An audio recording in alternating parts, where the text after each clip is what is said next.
神羅転生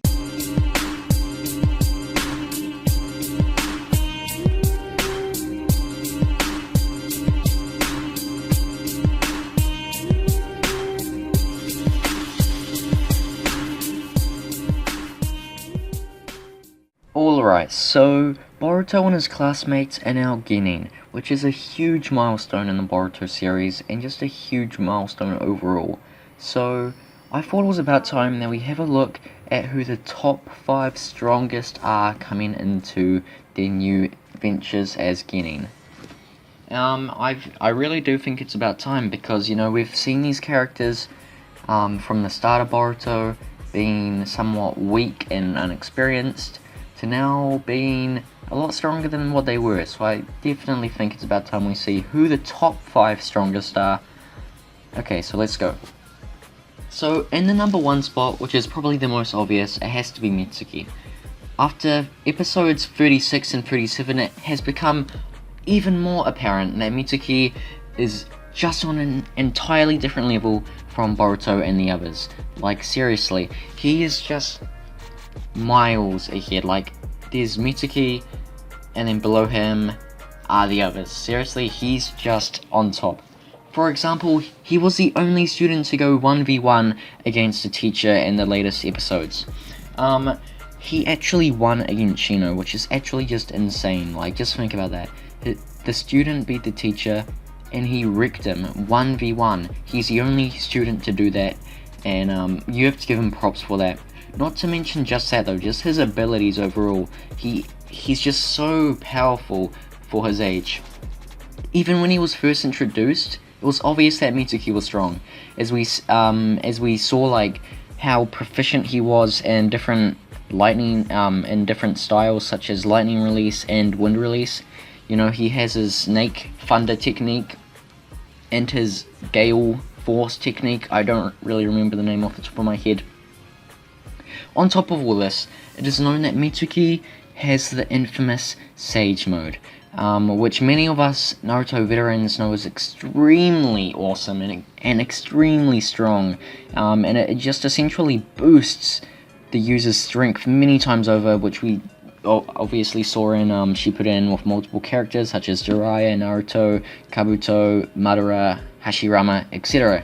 So, if Mitsuki has this at his age, which we know he does, that's just really insane because it means that he's so far ahead of what he should be. Kakashi compared Boruto to the strength of a Chunin, so it's not far off to say that Mitsuki is most likely at the power of a low level or even mid tier Jonin at this stage, and he's literally just become a Genin, and that is just the insane part about it. He's just so strong. So for these reasons, I've put Mitsuki first on the list, and after the past 2 episodes, I do not think anyone can argue the placing of Mitsuki on my list. Now, the second strongest in the series so far, even though it is a tight call and could go either way between the 3rd and 4th person on this list, has to be Boruto. Now, unlike Mitsuki, Boruto didn't already have a strong arsenal of jutsu. However, when Boruto was introduced, he was introduced as a prodigy genius who could learn things very quickly, and due to this, we have seen his arsenal of jutsu go from being just the shadow clone technique, to knowing techniques in lightning and wind release, I think. Yeah, and wind release as well. Most notably, he's able to use, what's that technique called? He's able to combine both lightning and wind release to create the Boruto stream, which was honestly an awesome technique when we first saw it, and it just goes to show why he is a genius. His craftiness and his intelligence is just off the roof. He is extremely talented, and honestly, just the way he was able to do that so quickly, it just really goes to show why he's a prodigy and why Kakashi thinks he's so far above the rest of his class. He also, when I'm making this, I want to also talk about their accomplishments. I forgot to do Mitsuki, but whatever. Okay, so Boruto, he has quite a few accomplishments so far. The most obvious being his fights against the Chunin level shinobi being Shizuma and Kagura during the Hidden Mist arc, who Boruto was able to fight in succession without getting overly tired or injured, even going as far as wounding Shizuma, who was the main antagonist of the Hidden Mist trip arc. And now we move on to Boruto's eye. Wow. Just to I don't know how to explain this, but his dojutsu, the Jogan, so we really don't know much about it so far. However, we know that it must be an extremely rare Kikagenkai that only a few ever inherit. What's it called again? So there's I'm trying to think of there's different tiers of Kikagenkai, and you remember and Shippuden Onuki talked about it because he has one as well. I don't remember, but it's just extremely rare for someone to have it. It's above the rest of the Kikagenkai. But anyways, its powers are questionable, whether or not it can use space-time ninjutsu. However, we do know for sure that it can sense strange/dark chakra and can see chakra points similar to the Byakugan, which is just awesome because it means that Boruto is going to be able to use this in the future to essentially work the same as a Byakugan and pinpoint people's chakra points and all that. So it's very useful, but we just need to see him actually open it or whatever. I don't know what I'm trying to say. And now we move on to the third strongest, and this is pretty obvious. I don't think, the person below this person could potentially pass this person, but that might be in the future. And now the third strongest is Sarada. Now Sarada has also proven to be a prodigy and someone who is definitely a genius in the shinobi world. Her main sense of strength seems to be her Sharingan, which she recently awoken in the Gaiden arc. However, she also has inherited Sakura's insane strength, making her physically just super strong. Not only this, but we have seen her proficiently use Genjutsu using her Sharingan on the strongest of opponents. Most obviously we saw this within the Hidden Mist arc when she fought against the woman using the twin swords Buntan. During that fight, we really seen how intelligent she was and how proficient she will be with the Sharingan in the future. And most recently, in episode 37, we've seen Sarada use Genjutsu against probably the strongest of his generation, Konohamaru, who is trying to become the 8th Hokage as we speak. Yet again, showcasing Sarada's visual prowess and ability with the Sharingan. She definitely could be at the number 2 spot, however I'm looking at each character's use of Jutsu and accomplishments, and Boruto is just above her as of now. Okay, so now for the fourth person. It is really tight in this area, however it has to be Iwabe, and honestly he could be higher, but we just haven't seen the extent of how powerful he is or how powerful he can be, which I'm sure we will see later on. Now, many of you may know, Iwabe is my favorite, so I don't want to be too biased or anything, but I'm going to be a little bit biased. Now, Iwabe has proven himself to be a very powerful shinobi who relies on hard work and training and ninjutsu to be strong, rather than relying on brain power, like someone like Denki or Shikadai. Now, that's not to say that he's dumb or stupid or not smart, it is just what he values, which is power. Even in the early episodes, it was established that Iwabe was powerful. He was the top of his class in both taijutsu and ninjutsu. Now think about that. In a class of someone like Metal Lee, who is known to be very powerful in taijutsu, and someone like Sarada in ninjutsu, Iwabe was the best, and that really is impressive. Not all. We have seen Iwabe in action on multiple occasions, and we know that he is proficient in Earth Style using his staff or pole or whatever it's called, and he's honestly super good. I was the first time I seen him use Earth Style, I was actually so surprised at how well he was able to do it, and it was the first time we've seen someone of his age use a technique like that. It's just super cool.